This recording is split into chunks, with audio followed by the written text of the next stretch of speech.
cas d'école que j'adore prendre en exemple à mes étudiants de première année et dont on se dit qu'il mériterait d'être médité par nos hommes et femmes politiques, tous bords confondus. Papa, maman, toutes combinaisons équivalentes, et leurs 3 enfants terminent de dîner. Question, qui débarrasse la table? Réponse du professeur Henri Fayolle. Un planning précis doit être élaboré par le chef pour chaque jour de la semaine. Ne reste donc plus qu'à surveiller l'exécution, récompenser de temps à autre et sanctionner en cas de non-respect. Il ne doit venir à personne l'idée de contester, le chef a dit. Par crainte des représailles, les enfants ruminent, en silence, mais ils s'exécutent. Généralement, cette option marche bien jusqu'à l'adolescence. Après, ça peut devenir plus compliqué et les soirées être moins apaisées. Réponse subtile du professeur Cauze, prix Nobel d'économie. Mise aux enchères de la tâche à accomplir. Ok, donc on donne 1 euro à l'enfant qui débarrasse la table. Résultat, les parents sont contents, 1 euro pour se reposer sans drame après une longue journée de boulot, ce n'est pas si cher payé.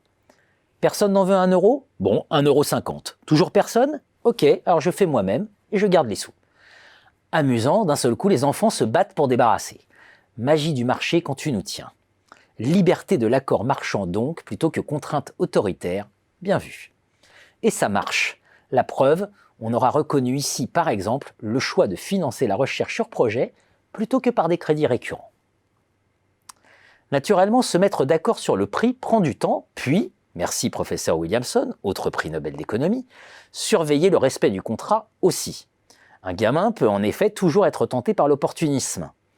Autre problème, à l'adolescence, la discussion sur le tarif peut commencer à durer, surtout si les enfants pensent à pointer le fait qu'il y a certes une table à débarrasser, mais aussi des serviettes à ranger, une table à nettoyer et à essuyer, etc. Et encore n'a-t-on pas évoqué l'éventuelle vaisselle à faire.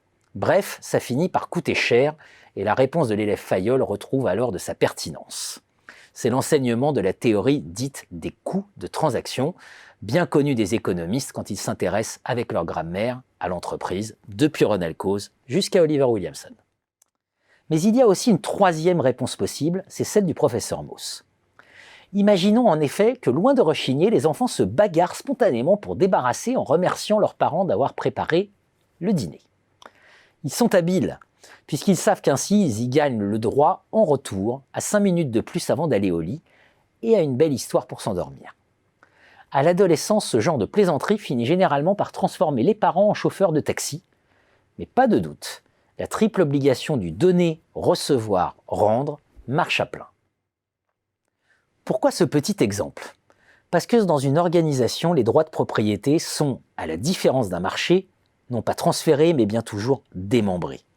La preuve, personne ne possède la famille et bien malin qui peut en définir les frontières de manière définitive. C'est la raison pour laquelle la famille est sans doute la meilleure forme à étudier pour comprendre les enjeux du management. Elle est en effet le lieu où les relations ne sauraient précisément se concevoir au travers du prisme de la seule grammaire économique et du strict échange marchand fondé sur le mécanisme de prix. On y trouve par nature d'abord de l'autorité parentale et du don contre don, singulièrement dans les relations intergénérationnelles. La recherche en gestion, quand elle s'est intéressée à la famille, a toujours retenu l'objet de l'entreprise familiale et de ses éventuelles particularités.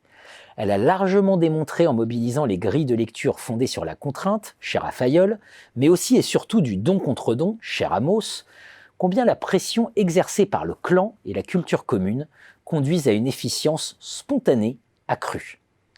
Il est donc temps maintenant de défendre l'idée que la famille en tant que mode d'organisation, dans son principe même de coordination et d'animation, n'est pas une forme limite, marginale, mais bien plutôt la forme de référence du management, et qu'elle l'a au fond toujours été.